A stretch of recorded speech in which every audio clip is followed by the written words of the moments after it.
Order. I will call Will Quince to move the motion, and I will then call the Minister to respond. There will not be an opportunity for the member in charge to wind up, as is the convention for 30-minute debates.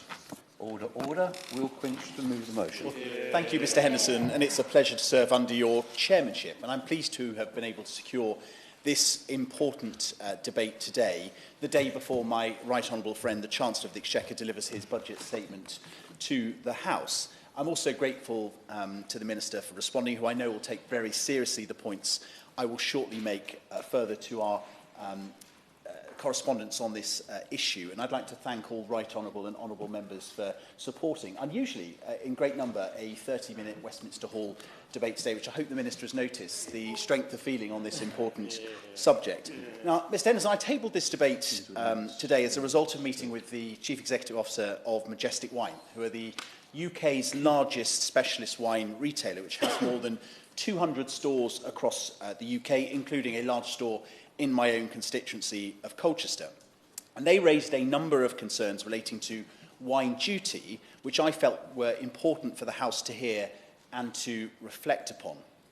Mr Henderson, the UK is a major global hub for wine and spirits. It is the world's second largest importer of wine by volume and value, and the largest exporter of spirits. Supports over 390,000 jobs, £69 billion in economic activity, and £8.6 billion in excise duty revenue.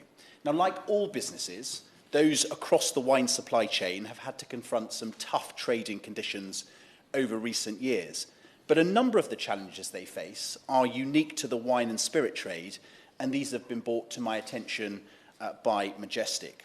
The challenges faced by Majestic and other similar businesses stem primarily from the new alcohol excise system, which was introduced last year. And in particular, Mr Henderson, I'm referring to the impact of the historic duty increases and the changes to the way wine duty is calculated. Now, the introduction of the new duty regime last August followed a review of the inherited EU duty rules. So when the review was announced, it was welcomed across the drinks industry, who backed wholeheartedly the aims of that review, which were to make the new duty system fairer, simpler, less distortive, and easier to administer. Now, sadly, particularly for wine and spirit businesses, this new regime is not fairer. In fact, in many ways, it's reinforced the existing market distortions. And for wine businesses in particular, the new system is anything but simpler to administer. In fact, it's exactly the opposite. Now, this new system that was introduced on the 1st of August 2023 levies excise duty on all alcoholic products according to strength, but at different rates. Now, this has reinforced pre-existing market distortions by continuing to tax wine and spirits more harshly than other categories of alcoholic drink. And in introducing the new system, the government recognised the impact that this would have on wine businesses, and it rightly put in place a temporary easement mechanism which pegged the amount payable for wines in the range of 11.5% to 14.5% at the amount payable on a wine of 12.5% ABV, currently at £2.67 per bottle. Now, wines falling within this easement mechanism account for 85% of the wine sold in the UK market. That's 1.1 million bottles out of 1.3 million bottles sold. But, Mr Henderson, this easement is set to end on the 1st of February 2025. My honourable friend, of course. I'm grateful to my honourable friend for securing this important debate. I represent the Wine Society, which is headquartered in Stevenage, which is a large organisation struggling under this pressure. To give you an example, it's going to cost them £300,000 to £400,000 to upgrade their systems. They're being asked to price wine as before the level of alcohol is known, as wine's an agricultural product, and they're having to reevaluate the range of wines that they're able to output, which is having a knock-on effect on the supply chain. Would my honourable friend agree with me that this just seems to be a difficult case of unintended consequences, and if that easement he referred to was to be made permanent rather than temporary, that could solve the problem? Well, I thank my right honourable friend for his intervention, and I believe the Wine Society is in his constituents, and he's right to champion their cause, because there is a significant cost implication, but also an administrative burden to these organisations. So the impact should not be understated. So this easement that's set to end on the 1st of February of next year, wine businesses from, yes, major multiple retailers like the big supermarkets, but also specialists like Majestic. But as my right honourable friend alluded to, there are also thousands of independent merchants that have all said that having to implement, as my right honourable friend rightly points out, the strength-based system would impose significant costs running to many millions of pounds, both in the short term, but also once the necessary systems are established. Of course. I thank my honourable friend for giving way and for the great speech he's making. And as we are constituency neighbours, he will recognise that it's not just wine merchants, but thousands of wine businesses across the UK. We have a very flourishing, strong and flourishing sector. And this regime has failed to meet one of the actual original key objectives, I think, that the Treasury sought to put in place, which was to make this system easier to administer. But actually there is a burden here upon the producers, which is unit labelling and the variance on ABV and what that means for pricing, that also has cost implications for these merchants as well. And would he agree with me that this is increasing red tape at a time when government should be doing much more to reduce red tape and ease the costs of business, the burdens of business, the burdens of regulation upon businesses like these? Well, my right honourable friend and neighbour is absolutely right to raise this, and she's long championed cutting red tape and bureaucracy facing British business. And this is an example of, as my right honourable friend, the member for Stevenage, said, of an unintended consequence. We're actually placing significant extra burden on business, not just cost, but it is that administrative burden that comes with cost, but also time. So my right honourable friend is right to point out that it is not simpler, it's not fair, and it has a huge cost implication. I think, of course. Can I, first of all, commend the honourable gentleman for bringing this forward. Nicholson's wines in my constituency of Crossgar are one of those excellent wines that draw lots of people, not just because of the quality of the wines, and they have a wide arrangement as well. It's also because of a bit of a tourist attraction as well. It does lots of things. So when it comes to the retention of jobs, does the honourable gentleman share my concern with government doing these changes, that they will undoubtedly, I hope not, undoubtedly have an impact upon job creation and job retention? Well, my honourable friend is right to intervene on that point, because job creation and retention, in his case, is important, as is our flourishing tourism sector, and the growth in wine and wine production across our country is something that we should celebrate, be very proud of and support. And I think this debate today is timely because we do have some time on our hands. Obviously, the sooner we give notice to industry that easement can continue, the less of that cost and administrative burden will be borne by industry. But we do have until the 1st of February next year. But I hope, and I'm going to have an ask for the Minister in a few moments, which I hope my friend, the Honourable Member for Strangford, will agree with. But I think I just want to touch on one other element, which is why wine is different. The easement recognises that wine is different to other categories of alcoholic drink. Wine cannot be made to a predetermined strength.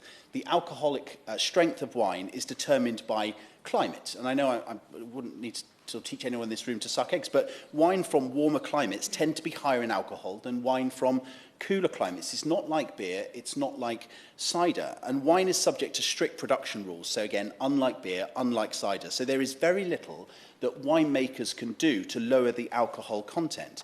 Now, it's estimated, Mr. Henderson, there are approximately, in fact, over 100,000 different wines on the UK market. When you compare that to cider, it's less than 1,000 ciders. Different vintages, of course, can vary in strength, and so do some of the same wines in the same year. This is, of course, one of the great pleasures of wines. Wine from around the world are unique, while different vintages from the same vineyard can differ in strength and in taste. But by taxing alcohol by strength, and with lower rates for lower strength products, while seemingly simpler on paper, takes absolutely no account of how the products are consumed, so in what quantities and whether the product is diluted.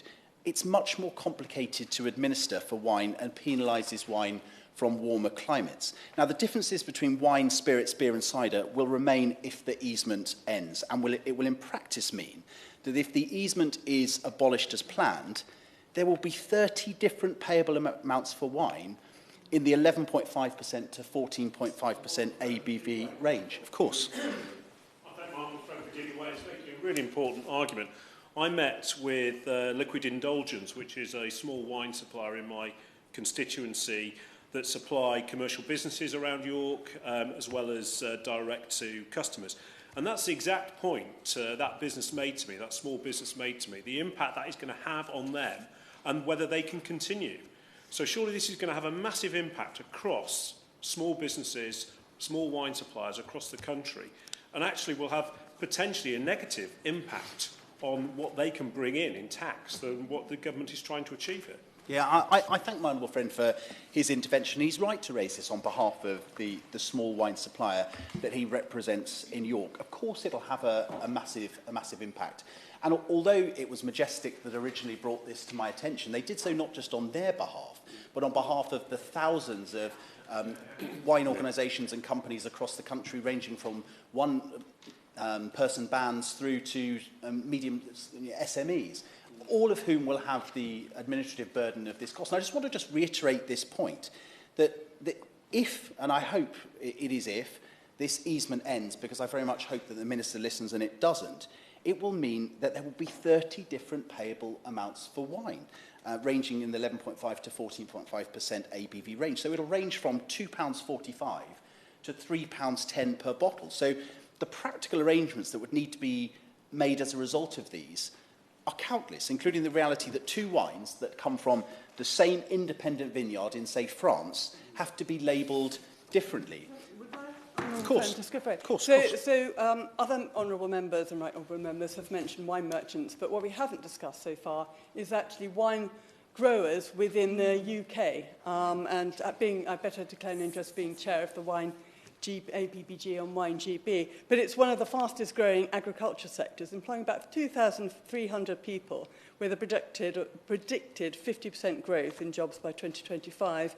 And this year, the 2023 was an absolutely vintage year, and they're about to estimated 25 million bottles. So this easement is not just for wine merchants, but also for a very important fast-growing agriculture sector too. Well, my honourable friend is absolutely right. It's not just about wine merchants. Of course, it's about the growers, and it is a boom industry in this country. Not just for tourism, as my honourable friend, the member for Strangford, said, but also because English wine and wine from across our four nations is being consumed far more frequently than it ever has been previously. And it's something we should encourage as a country. And I know the Chancellor is keen to encourage, in particular, sparkling wine. But I want to reiterate a point, really, that my honourable friend, the member for York, but also my right honourable friend, the member for Whittam, made.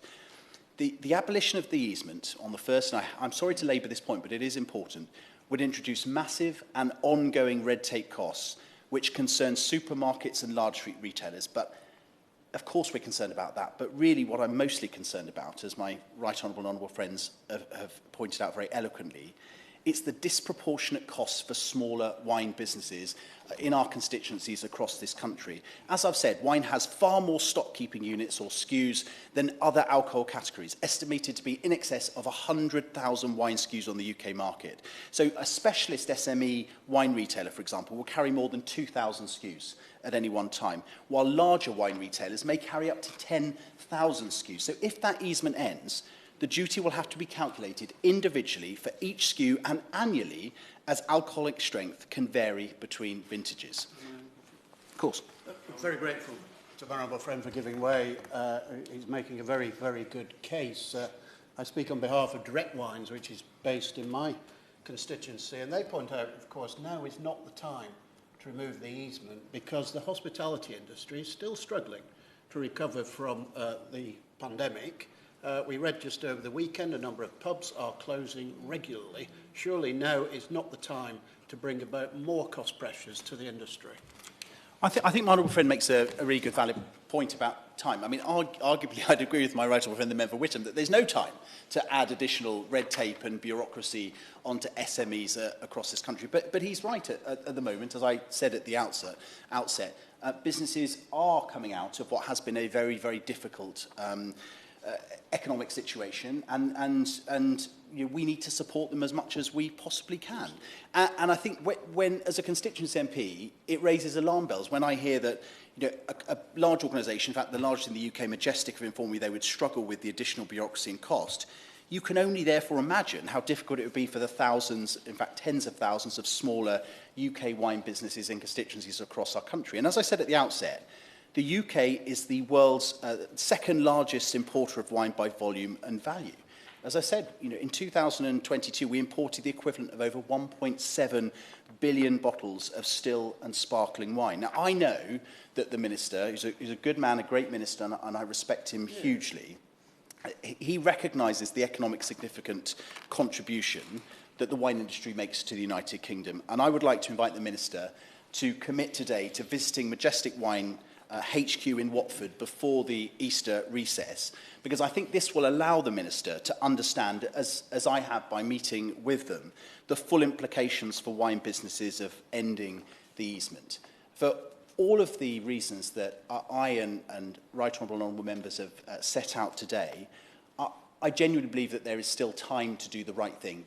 The more notice we give business, the better. I hope that the easement will continue, but I hope that decision can be made soon. That we do the right thing by business, make that easement permanent. It is a simple fix that would benefit business, benefit consumers, and make very little difference, if any, to Treasury receipts. Thank you.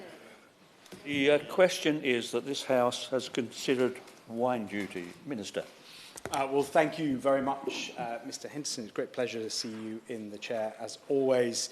Let me first congratulate my good friend, my honourable friend, member for Colchester, for securing this debate and for the attendance that he has achieved with it. And I do recognise the strength of feeling on this across the House, but particularly in the hall today. I also support and share his support for our broader alcohol sector completely. Not only is it a significant contributor to our gross national product, I'd suggest it also pays a little bit towards our gross national happiness as well. It's part of our heritage, from Shakespeare's plays to our modern British sparkling wines. We've long recognised how life's triumphs and trials, weddings, wet weather, and the working day can be soothed or celebrated with a glass of our favourite tipple, and I recognise this too. That's why in the past few weeks alone, I have met with, for example, the head of the APPG for Wine and Spirits, as well as the highly active Wine and Spirits Trade Association, to discuss how this remarkable industry's potential can be truly uncorked. That's why my officials have also engaged with businesses and representatives from the UK industry up and down this country as part of the budgetary processes you'd expect, from more well-aged players like Majestic Wine to younger vintages such as Ambriel Sparkling. And why, on behalf of this government, I am proud to represent our alcohol duty reform package and present it to the House, because we have, Mr. Henderson, introduced the biggest reform of alcohol duty for over 140 years. We've introduced a new simplified alcohol duty system based on the common sense principle of taxing alcohol by strength to modernise the existing duties, support businesses and meet our public health objectives, the first time that public health objectives have been inserted into the alcohol duty system. And this reflects four principles that I think it would be helpful for me to set out today. The first is that the duty system should be fair to producers who make and grow the wines that we all enjoy. It should recognise the importance of jobs and the importance of pubs in their role as well in our national life. It should also tackle the problem of harmful high-strength products being sold too cheaply, and it should support innovation and modern drinking trends, particularly that trend that we see today moving towards lower alcohol products. Mr. Henderson, these reforms do just that. And as part of these changes, which came into effect in August last year, we've supported our wine sector. Let me set out how we've done this. First, we've removed the sparkling wine premium. My honourable friend from Meon Valley spoke very rightly about our domestic growers, and this is a really important part of our wine industry. I recently met with the CEO of Wine GB, and I can tell her that we've removed the English sparkling wine premium. This means that since the 1st of August 2023, sparkling wines pay less duty than they did under the previous duty system. So this is one of the points that I want to make today. In a reform of this kind, some duty has gone up for some sectors in the alcohol industry, and some has gone down. For our domestic growers, for domestic English sparkling wine, it has gone down significantly, even with the RPI increase that we saw last year. And this is the right thing to do for our domestic growers, because it will ensure consistency within our system and build the success for the British wines that she and I both want to see. Secondly, as has been extensively discussed today, and I'll come on to this in more detail and address some of the points, we introduced a wine easement for 18 months until February 2025.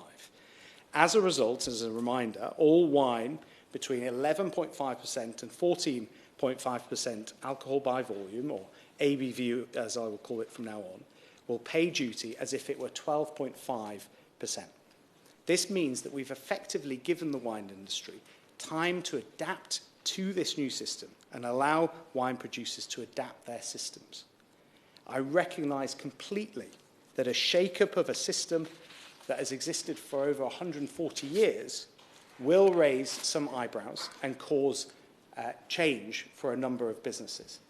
But we should be confident that the bureaucratic burden under the new system is manageable, because I will point out that every other product is already paying duty based on our strength-based system, including, my honourable friend quite rightly pointed out, the weather impact of wine, including cider, which also is subject to seasonal variability challenges. Of course, we are completely mindful of unintended consequences, as several honourable members have outlined today. But to make the wine easement permanent, as my honourable friend for Stevenage has called for, would go against the principle of this alcohol reform to move to a strength-based system which brings in this public health element. And as I've already said, while the impact on wine is clearly being felt, we have provided this easement over a period of time that was decided in consultation with the wine industry, in 4 rounds of consultation ahead of this reform coming into being. But I can commit to my honourable friend today that we will monitor these reforms, and of course we will monitor their impact, and we have outlined that 3 years after they come into effect, which is enough time for us to be able to assess it, we will conduct an impact assessment, and this will allow HMRC to gather the relevant information to understand any long-term impacts in the alcohol market. And this commitment complements the broader fiscal approach, because at the last autumn statement, we announced tax cuts that supported the alcohol and hospitality industry. We froze alcohol duty for 6 months until the 1st of August 2024. And we also announced a package of business rate changes and tax cuts worth some £4.3 billion over the next 5 years. And my honourable friend for Tewkesbury was quite right to highlight the difficult time that our hospitality industry has gone through in recent times. That's why we extended the retail hospitality and leisure relief, which is some 75% of a relief, up to a cash amount of £110,000 for businesses between 2024 and 2025. And in addition to the work being led by my colleagues at DEFRA on their package of wine reforms, which will increase flexibility and innovation, the government has announced a freeze to the small business multiplier for the fourth consecutive year in 2024-2025, protecting over 1 million ratepayers from a multiplier increase. And this builds on unprecedented support, of course, which we should never forget, that we offered the industry during the pandemic, some £16 billion of business rate support. And we've held the tax rate steady over the last 3 years, which has protected businesses from inflationary pressures at a cost of £14.5 billion to the Exchequer. But this government has never given the sector reason to doubt our commitment to them, because we've received many cuts or freezes to duty over the last decade. I can tell my honourable friend for Colchester that the wine industry has benefited from cuts or freezes to wine duty at 5 of the 11 last fiscal event. And compared to 2015, wine duty is some 12% lower in real terms. And I feel, Mr. Henderson, that is something we can all raise a glass to. Finally, let me address the comments from my right honourable friend for Witham, who rightly and has consistently raised red tape for businesses in this House. And specifically, she mentioned about labelling. Overall, I can tell her that these reforms to our alcohol system simplify our tax duty system, and this is a Brexit freedom, because under the last slight change to our alcohol duty system in 1996, we had to take duty from the European Union, which was incredibly complicated, completely inconsistent, and did not include any provision for public health. Our easement gives time for businesses to adapt to this new system and to put in place measures to be able to administer this system. But I can also tell her that wine is still able to be labelled to 0.5% ABV. DEFRA have introduced guidance and an option to label to 0.1%, but this is optional, and I want to be really clear about that today. So, Mr. Henderson, I do want to thank my honourable friend for Colchester for raising this important sector and this important issue for the wine sector today. It's right that the government's fiscal approach continues to be scrutinised in this way, and I'm confident that this policy is the right one, not just for the wine industry, but for the whole of the United Kingdom. Thank you. Thank you.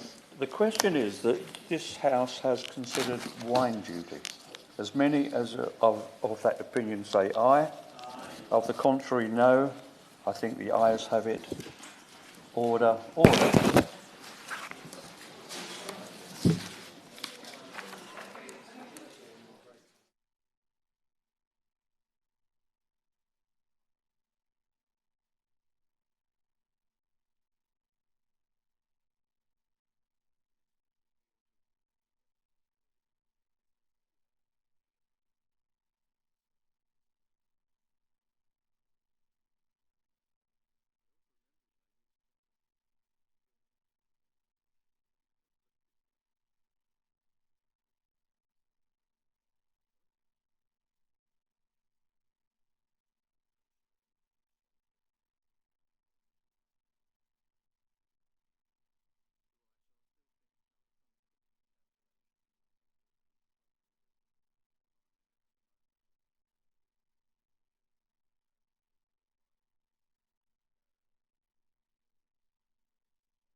Oh, yes, yes. Oh, hello. Ah. Yeah, yes. So, probably not. Janet take over. I'll put it, wait till it's